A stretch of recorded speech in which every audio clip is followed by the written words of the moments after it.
So I'm not a huge fan of talking about myself, so I've sort of distilled down who I am into about 50 words. I was a homeless teenager. I am 12 years sober. I have a BSc in chemistry and more than a decade of doing 2S LGBTQ advocacy and homeless activism. I was first elected in 2018 as the first openly trans school board trustee in Canada, and I was re-elected and then made chair of the Ottawa-Carleton District School Board in 2022. I've been given a handful of awards, including one from YouthLine, and I love board games, and I like to think that I'm funny. So that's a very brief introduction about me. Um, I'm going to talk to you folks about advocacy and change. So today I was planning to talk about the types of change, organizing styles, convincing people with power, convincing individuals versus the masses, the ABCs of a good advocacy campaign, some examples and things that I've worked on in the past, and a how to create your own advocacy. I like to do these kinds of things as a bit more of a conversation and a bit less of a presentation. That's why I don't have a PowerPoint. So if there's anything that I'm talking about and people have any questions, just put up your hand. I will answer them. I can see the list of questions and stuff. So put your hand up, ask your question. If you have a question, someone else will have it too. And it's important that we don't sort of carry on without people understanding what's going on. So with all of that said, I'm going to get started on types of change. So broadly, when it comes to change, there are two types of systemic change. There is incremental change and there is radical change, sometimes called incrementalism and radicalism. Incremental change is taking an existing system and changing something within it or about it so that it continues to be able to serve the purpose that it was intended to serve. So if I'm talking about the education system, an incremental change in the education system might be curricula changes or redesigning the washrooms so that we have LGBTQ people supported in washroom or change room spaces. Radical change would be something like the removal of the public education system or the introduction of publicly funded LGBTQ schools as a significant radical departure from the existing system. I tend to land more on incremental change. The kind of advocacy, the kind of work that I do is incremental change. Incremental change doesn't necessarily mean slow. That's often a bit of a misnomer that people come to, where they're like, oh, it's incremental change. We're not going to be able to do things very quickly. You can have very quick incremental change, but it sort of depends whether or not you're willing to work within the system or outside of the system. And that brings me sort of to my next point, and that's on organizing styles. There are broadly systemic organizing and parallel organizing. Systemic organizing involves trying to convince the people with power or the systems that exist to do things differently. This is often sort of paired along with incremental change or incrementalism. So an example of systemic change would be, like I mentioned earlier, changing the curriculum, or the examples that were provided by Benji are all examples of systemic change because you were trying to convince the provincial government to do something. An example of parallel organizing, if you were creating an LGBTQ friendly sports league so that people didn't have to work within the existing gender binary sports leagues, that's an example of parallel organizing. If you were creating a rent strike because your rent had gone up too much and the provincial government wasn't doing something to address the cost of living, that's an example of parallel organizing. So I also tend to, again, work in a systemic way, not in a parallel way, because I have always been of the belief that there are things you can't parallel organize your way out of. Rent, the minimum wage, the cost of living, the cost of groceries, are the kinds of things it's very, very difficult to parallel organize when there are systemic solutions that are available. So how do you make systemic change? You make systemic change by convincing the people with power to change the system. So an individual will be a person of systemic power in some cases, but not all cases. For example, I am a person with systemic power when it comes to the Ottawa-Carleton District School Board because I am one of the decision makers. I have the ability to move motions, suggest amendments to policy, and then vote on those motions or amendments to policy. So because of those reasons, I have systemic power at the Ottawa-Carleton District School Board. I don't have systemic power at the City of Ottawa. So I don't have the ability to get more bike lanes at the City of Ottawa. So on that case, I'm not a person with systemic power. I might be a person with influential power at the City of Ottawa if it's on an issue that is related to the thing that I have systemic power on. For example, if I go to the City of Ottawa and say, I think you should run additional bus routes because the students are not having a good time getting to school because you're not running enough buses and they're overcrowded and etc. That is an example of a person with systemic power using influential power to try and convince a different person with systemic power to do something differently. So that would be me taking a meeting with the city councilor or the mayor and saying, you should do things differently on this topic because I, a person with influential power, think that it needs to be different for X, Y, and Z reasons. So everybody can be a person of influential power to someone who either is themselves a person of influential power or is a person with systemic power. I don't think I could get a meeting with the Prime Minister of Canada. I could try, but I don't think I would succeed. I could probably get a meeting with the Mayor of Ottawa, and the Mayor of Ottawa could probably get a meeting with the Prime Minister of Canada. And so if there's a big issue that I think that I am well positioned to try and push on, I can get a meeting with the Mayor of Ottawa and then try and get the Mayor of Ottawa to get a meeting with the Prime Minister and push on that issue. So everybody can be a person of influential power to someone. An excellent example are community organizations. It's very easy to get a meeting with the ED of a local community organization as a community member. Say, if I wanted to get a meeting with the executive director of our local LGBTQ community center, a member of the community could do that. And then the executive director of that community center could also probably get a meeting with the mayor of Ottawa. So an individual can create influential, can become a person of influential power and try and push on those people with systemic power. Is there any questions about any of that so far? Because it's sort of a background to activism that I wanted to get everyone on the same page before I started moving on to the ABCs of good activism. Not seeing any questions, I am going to assume that you all understood it perfectly. So the ABCs of good activism are written by me, so you get to deal with my choice of words, but A, actionable, B, bold, and C, clear. So a piece of good activism is all three of those things. So to be actionable, you have to be trying to convince the correct person or body to do something that is both within their mandate and within their capacity. So if if somebody came to the school board and said, we think you should change your LGBTQ policy around washrooms because we think they think it should be different. That is something that is actionable because it is something that is within the mandate of the school board. If somebody came to the school board and said, we think you should have more bike lanes so that our kids can get to school safer, that's not a thing that is actionable by the school board. We can, at best, be an influential power on the city. The second piece is to be bold, B, because it is not worth your time and energy to get a bunch of people together to try and convince something to change if it's not going to make a measurable difference. So, for example, if we got all the labor leaders in Canada to get together and pressure the public into getting a sit down with the Prime Minister of Canada, and their ask was for a 1 cent increase in the minimum wage, that is not worth the political capital and time that you spend organizing, because at the end of the day, a 1 cent increase to the federal minimum wage is going to have a negligible effect compared to the amount of effort it took to get the meeting to get that ask. So when you're setting up your activist asks, you have to pick something that is both realistic but also meaningfully impactful, because it's a bit of a tough balance to strike, because you can have things that are so bold as to be unachievable or unrealistic.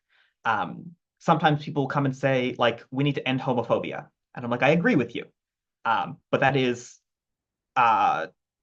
very, very difficult to actionalize, mostly because of the third one, because it's not a particularly clear ask. So C is for clear. You need to have an ask that is both identifiable and clear, Because if you are saying something like we should end homophobia, it's very, very difficult to figure out how you put into policy end homophobia. We can all agree that it needs to happen, but it's not a clear ask. And so a policy person is either going to say, we agree with you, at which point the political energy that you have spent and the organizing time that you have spent goes nowhere because you're just both in agreement homophobia is bad without anything changing. Or they're going to say that is so nebulous as to be impossible to actionalize. And so I'm not able to do anything different than I am now. And that's not what you want when you set up those meetings. So if you're trying to create good activism, it needs to be actionable, it needs to be bold, and it needs to be clear. Are there any sort of questions about that? Okay. So that will take me to some examples of things that I have done and how they align to the ABCs. Um, in Ontario, every public school board is a member of OBSPA, which is the Ontario Public School Boards Association. It is the advocacy group that we use to try and convince the province of particular positions. So everybody will get together and pass motions as a group of school boards saying, this is what we want to do differently. So OBSPA is sort of like a collection of school boards that can create policy positions or recommendations to the government to say, we think you should do this differently.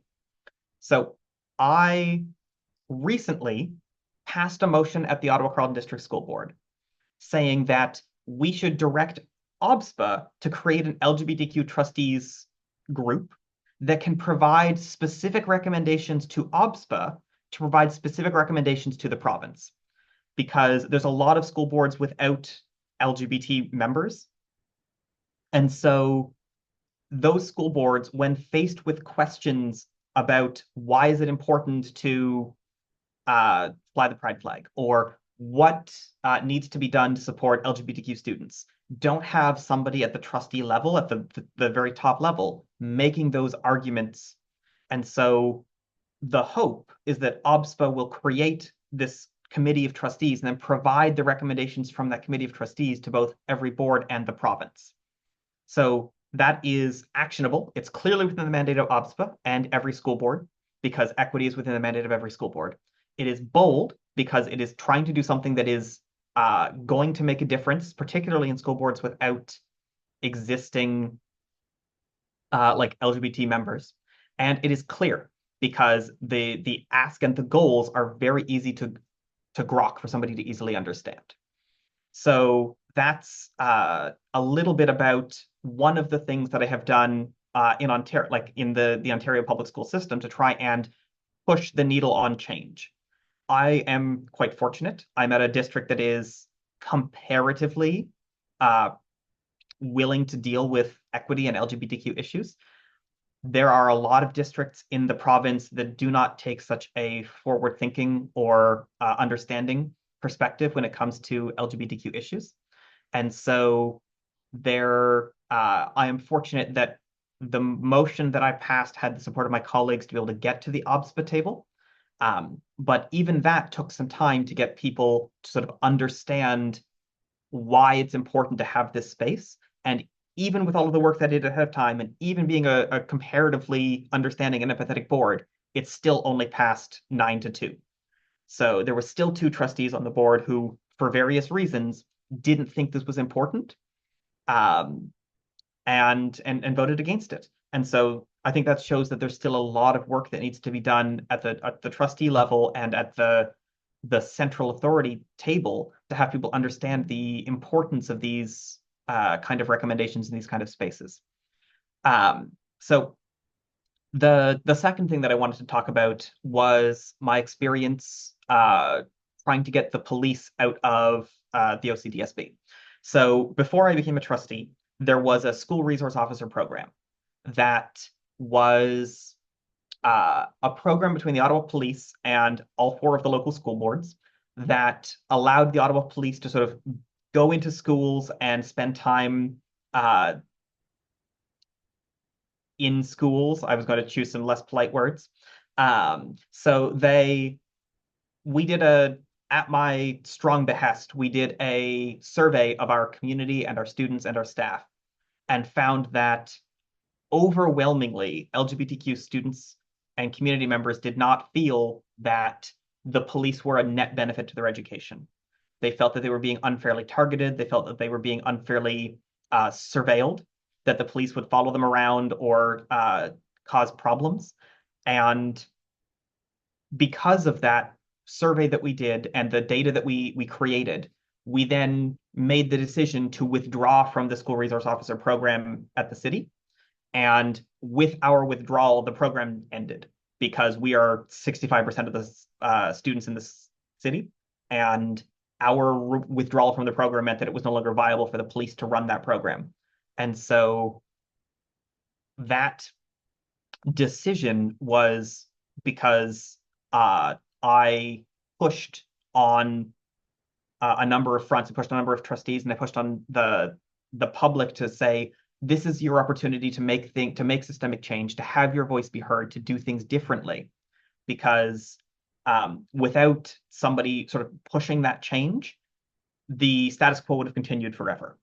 And so I'm going to use this as a plug to say school board elections are important. And if you are so inclined, you should put your name forward for a school board trustee, because the decisions are important and very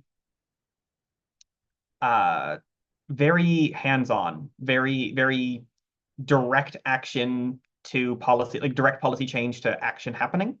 Sometimes people get involved in trying to make changes at very large organizations, feel like they're pushing up against a glacier.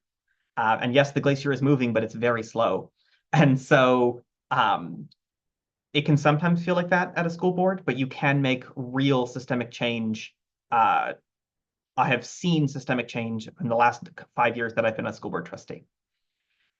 So one of the other issues, and this is one that I have pushed on that I didn't actually succeed in getting, I'm going to say what I wanted or what I perceived to be the best end goal. So as we all know, mental health, addiction is a mental health issue. And health issues should be treated confidentially and with the individual that they are directly impacting. We had a conversation about one of our policies, and that policy included what happens when there is a student who is struggling with addiction and who we have to notify and what we have to do. And we had a conversation. We, the trustees, had a conversation, and I was pushing that we treat addiction like a mental health issue, that we say addiction is an issue that people like know that they are struggling with. And if we want people to get better, we cannot victimize them or make it more, that doing so will make it more difficult for them to access treatment. And if we treat addiction like a mental health issue, then we can enable people, connect people with supports, particularly if we don't know what their home life is going to be like. So the policy, as it ended, because I was unable to successfully convince a majority of the trustees on my board, is that if a student discloses they're having addictions issues, we must, the teacher that they're disclosing to or the guidance counselor that they're disclosing to must notify the parent. And I was unable to successfully convince the board that this was not necessarily in the best interest of the students. I talked about parents with potentially cultural issues. If a student discloses that they are drinking and they come from a culture where alcohol is prohibited, then they're going to get into they run the risk of additional issues at home. So this is an issue that I've talked about, I've worked on, I've pushed the staff and the other trustees on, but we have not yet come to a position that I'm happy with, which means it's an issue that I'm going to have to continue to work on and to push on. And then, so the sort of fourth example of activism that I'm going to talk about is one of the rare instances of parallel organizing that I am reasonably happy with. So there was, who's heard of Billboard Chris? Billboard Chris is a right-wing provocateur out of British Columbia who goes around to various places and puts on like an egregious billboard and tries to convince people to give him money to continue to go and do this. So he gets donations, he solicits donations to go and protest outside of random places with these egregious billboards that are talking about trans students. So he came to Ottawa. And when he came to Ottawa, there was a massive pushback from the community. He picked a school in one of the most affluent and progressive regions in the city, knowing that he was going to get pushback from the community because he was trying to generate controversy and trying to generate things that people will click on. And so the community did as he expected and organized a massive counter protest. And this massive counter protest ended up in a counter protest or a supporting Billboard Chris protest. And we ended up with hundreds of people on the street pointing at each other and screaming. And it was not a particularly, it was adrenaline pumping, but I don't know if it was particularly effective at preventing that kind of rhetoric. So it's an example of parallel organizing. The police were not trusted to enforce some kind of bubble zone or prevent the hate and the harm. The community ended up taking it into their own hands and organizing a counter protest. So that's a little bit about what's happening in Ottawa when it comes to right-wing provocateurs and anti-LGBTQ hate speech. I did want also to talk about systemic changes that the province has made since 2018. So one of the first things that this current provincial government did in 2018 was remove the LGBTQ content from the elementary school program. So curriculum. So the elementary school curriculum used to start having conversations about diverse family models in grade 2, sort of recognizing that people might have 2 moms or 2 dads or live with their grandparents or that kind of a conversation. And all of that content was stripped out because it was potentially LGBTQ inclusive. And so that's actually the inciting incident that caused me to run for school board trustee was I was very mad at the decision to pull LGBTQ content from the curriculum. And I ran to provide a counter narrative to the importance of LGBTQ content in early curricula. So I grew up in a small town.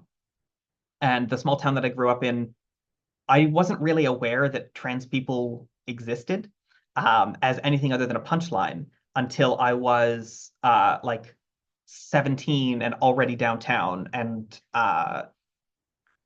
so if I had been exposed to LGBTQ identities earlier, I almost certainly would have resonated with me much before I had a chance for it to resonate with me, because I didn't view it as a viable option or a thing people could do until I was 16, 17, 18. And that's a kind of experience I didn't want other students to have to go through. And it's also one of the reasons that I have committed to being an openly trans person, regardless of how well I do or do not pass, because it's important to me to have representation and role models and people that people can look up to and say, I see myself represented in positions of power and in politics. So that's a little bit about things I have done and things I have witnessed in the school system recently. So now I'm going to talk to you a little bit about how to influence your own school systems. So every public school board in the province that I'm aware of has a delegation process. So you can request any particular school board, like you can go to a school board, and I think they were mentioned earlier about how the York's Catholic Students Association has made presentations. Those would have been delegations, but anybody can delegate. You can send a notice to, it's usually the person who manages board services or the schedule for the trustees and say, I would like to have a delegation on, and then you sort of give them a topic. And that allows you to speak to the whole board about an issue that is important to you. And if you're going to do a delegation, I strongly recommend you to remember the ABCs of good activism. because it's very easy to show up and be mad about the lack of or the existence of homophobia in schools. I'm also mad about the existence of homophobia in schools. However, spending the time that you get allocated to delegate being mad without providing the things you want to see change doesn't create change. It's a place to vent anger. And that might make you feel better, but it won't create the change that you are hoping for. The second piece of recommendation that I have is finding out who your local trustee is and trying to get a meeting with them. So, like I said, I couldn't get a meeting with the Prime Minister of Canada, but every one of my constituents could get a meeting with me. And so, if you want to see change at the school board level or the provincial level, who have a lot more control of the school board than the school board does, um, reach out to your local MPP, particularly if you live in an area where the MPP is in the government. So I haven't talked a great deal about partisan politics, and I'm not going to talk a great deal about partisan politics, but having an MPP in the government is really important to getting your voice heard, because opposition MPPs very seldom get the ability to sort of influence legislation the way that one might hope. So the third thing that I'm going to talk about on how to convince people is going to be statistics. There's some very, very good data out of Ontario called the Trans Pulse Project. I don't know if people are aware of it, but it was trans-specific data created in Ontario in the last decade and a half. And so it is incredibly useful if you're trying to convince people to do things differently.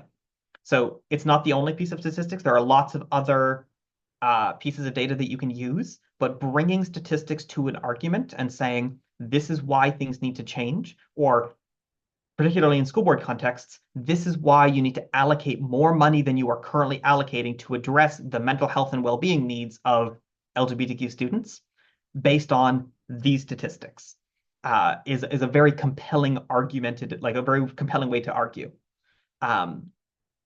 Yeah. So those were sort of the pieces of advice that I had. I have now been monologuing for 25 minutes. And so I'm going to stop, pause, take a breather, and see if there are any questions, anything people want to talk about. I see either a clapping emoji or a hand from Noah, and I'm gonna assume it's a hand. I would say it was both. Just appreciating yeah, your words, Lyra, and what you offered to this space.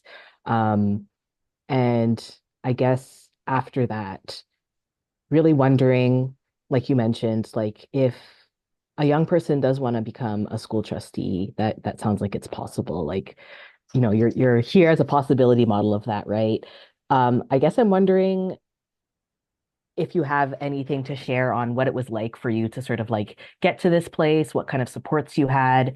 and what it's like for you sometimes when you have those folks that are pushing back or those two trustee members that are voting no, how you're sort of like navigating that opposition, if that makes sense. Because I imagine students and young people have these ideas, want to end this, want to end that, want to speak about what they care about, but don't often, um, I guess, yeah, know how to do that in a productive way and could face backlash for that. So, Mhm. yeah, just wanting to hear from you about how you approach that. Yeah. So step one is always going to be cognizant of the risks. There are risks associated with being a public perspective, a public personality, or pushing back, or everything from, like you mentioned, trying to misgender your teacher back is going to result in a potential risk. So be cognizant of the risks, but do not be afraid of them. I try very hard not to let fear rule my life, because